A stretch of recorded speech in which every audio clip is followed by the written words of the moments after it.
70 سال ہو گئے ہندوستان کی آزادی کو، ہم سے زیادہ جلسے کسی قوم نے نہیں کیے ہوں گے، ہم سے زیادہ تقریریں کسی قوم نے نہیں کی ہوگی۔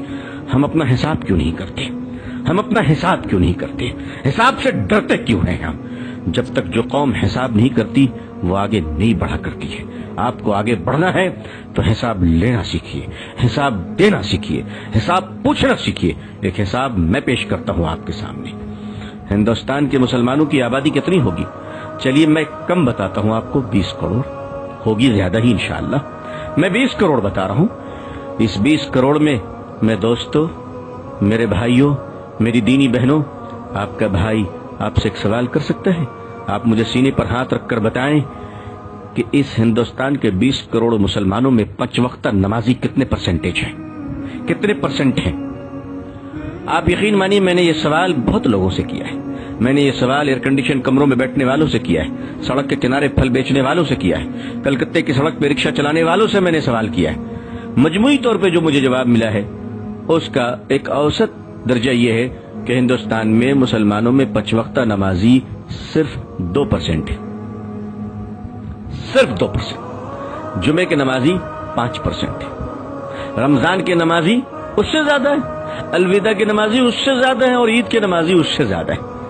میں آپ سے پوچھ سکتا ہوں کہ 20 کروڑ مسلمانوں میں 2% نمازی مسلمان مسجد میں آتے ہیں، 98% مسلمان کہاں ہیں؟ سڑک پہ، بازار پہ، کلب میں، جوئے کے اڈوں میں، چائے کی دکانوں میں، ہوٹلوں میں۔ اللہ کی مدد کس پر آئے گی اور کس طرح آئے گی؟ خدا کی نصرت کہاں گرے گی بتاؤ مجھے؟ اور یہ 2% نمازی ہندوستان میں کیوں ہیں؟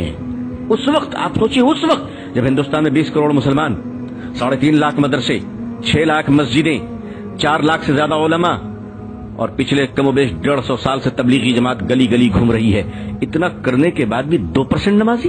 آخر ہم کر کیا رہے ہیں؟ آخر ہم کہاں ہیں؟ اب کب تک ہم شطرنج کی چال کا جواب کشتیوں سے دیتے رہیں گے؟ اگر ہم اپنے چال کو نہ بدلے، اپنے مزاج کو نہ بدلے، دوسروں کو سننے کا مزاج نہیں بنایا، اپنا حساب کرنا نہیں سیکھا، بدتمیزیاں بند نہیں کی، اور شرافت کو اختیار نہ کیا، تو دنیا آج نفرت کر رہی ہے، کل گلی گلی میں بھگائے گی، دوڑائے گی۔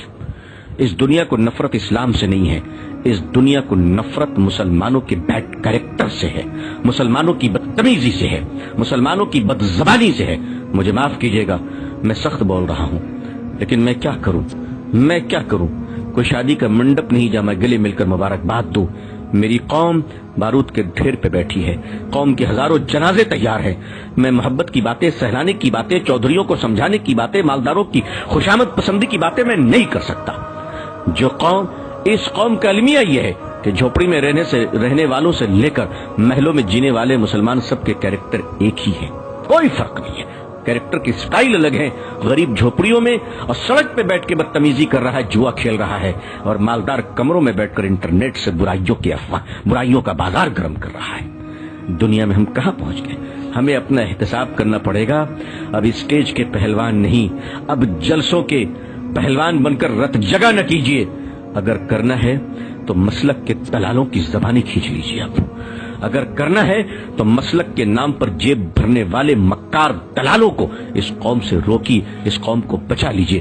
میرے بھائیوں، آج اگر حال یہ ہے تو ہمارے اور آپ کے بچوں کا کیا حال ہوگا؟ ہمارے آنے والی نسلیں کہاں جائیں گی؟ تو میں آپ سے فریاد کرتا ہوں، آنے والی نسلوں کو بچا لیجیے۔ ہم سے پہلے جو گزرے ہیں، اگر انہوں نے کام کیا ہوتا تو ہمیں یہ دن نہ دیکھنا پڑتا، لیکن انہوں نے کام کیا، انہوں نے یونیورسٹی نہیں بنائی، انہوں نے تاج محل بنایا۔ اگر وہ یونیورسٹی بنا کے دیے ہوتے، بے شک اللہ جزائے خیر دے ہمارے علماء کو، بزرگوں کو، کہ جنہوں نے مدارس قائم کر دیا، کم از کم آج ہمارے چہرے پہ داڑھی، سر پہ ٹوپی اور زبان پہ اللہ کا نام تو باقی ہے۔ بے شک ہم اپنے بزرگوں کے قدردان ہیں، ان کی جوتیوں کو اپنے سر پہ رکھنا اپنی خوش نصیبی سمجھتے ہیں۔